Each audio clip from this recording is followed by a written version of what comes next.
Hi everyone. Today we're going to be talking about sleep, and at the end of this short segment I'm going to be talking about a podcast that talks more specifically about some sleeping issues that you might experience working shift work in Hospo.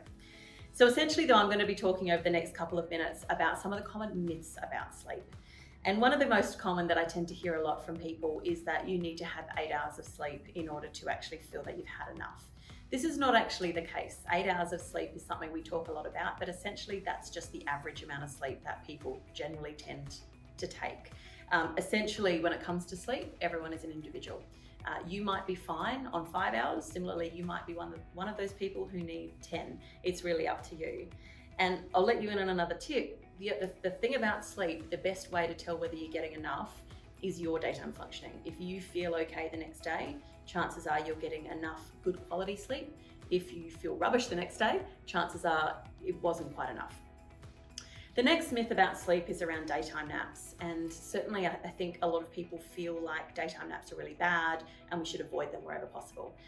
In fact, that's again, not always true. Sometimes daytime naps can be really useful. And again, in the podcast that relates to this topic, we talk about how daytime naps can be really valuable, particularly when you're working shift work. But daytime naps, I suppose, if you are going to do them, keep a couple of things in mind. Typically a power nap is about half an hour, and that's a good amount of time to give you some restorative sleep without robbing your nighttime or the next time you sleep for an extended period of time of that restorative sleep. But the other thing is, if you are working shift work, have a think about having a nap before you start your shift if you're going to be working until 4, 5, 6 in the morning, and that can be really useful to get you through. The third myth I want to talk to you about is snoring. A lot of people will say snoring is just normal. It's something that some people do, particularly if you're sleeping on your back.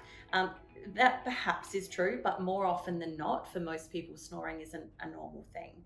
If it is something that you do regularly, regardless of position, have a think about talking to someone about that, because it can be a sign that something else is going on, for example, like sleep apnea.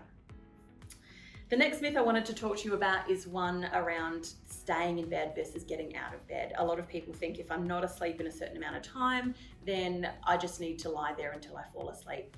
In fact, that can sometimes be the worst thing to do, because you're lying there, you're thinking, I'm not asleep yet, I've only got this amount of time to sleep now, and you're getting more and more anxious, and that anxiety is going to prevent you from getting to sleep. So it's actually doing you a disservice. So in some instances, if you're lying there for sort of half an hour, sometimes it is actually better to get up and do something else until you feel sleepy, and then you go back to bed again. Another myth is about TV. And again, I know some of you are probably going to bristle when I say this, because I'm sure some of you, TV is a very good sleeping aid, and if it works for you, that's great. I suppose I'm talking more now to the people that really struggle with their sleep. And if you're one of those people, have a think about the impact of television. And this is not just TV, it's also, screens, laptops, iPhones, that kind of thing. All of these devices are letting off blue light, and blue light is actually messing with your melatonin levels, which is actually making you less sleepy. So it's delaying your onset of melatonin. Melatonin makes you sleepy. So have a think about the impact. Again, if it works for you, that's cool. But if you are one of those people that do really struggle to fall asleep, have a think about when and in what sort of instances you're watching TV or having kind of screen time before you go to bed.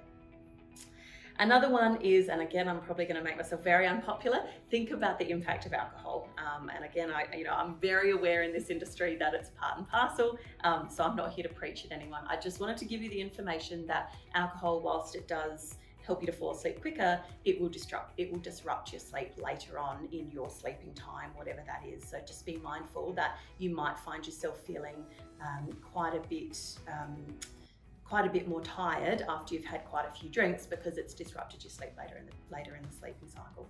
And then the final myth I'm going to talk to you about is this kind of concept that if you are struggling to fall asleep, it must be stress. It must be stress that's causing it. I can't get things out of my head.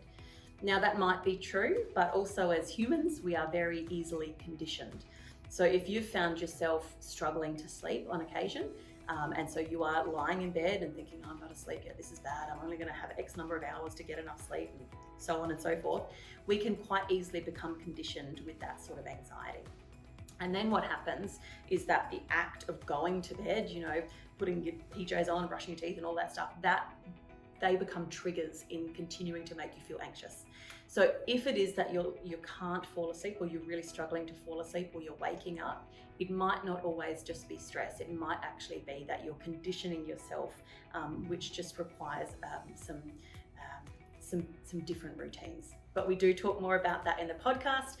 So if you're interested in hearing more about this, please do tune into that. And we're going to talk more specifically in that podcast about a sleeping disorder that specifically impacts those that work shift work. So probably quite relevant for some of you out there.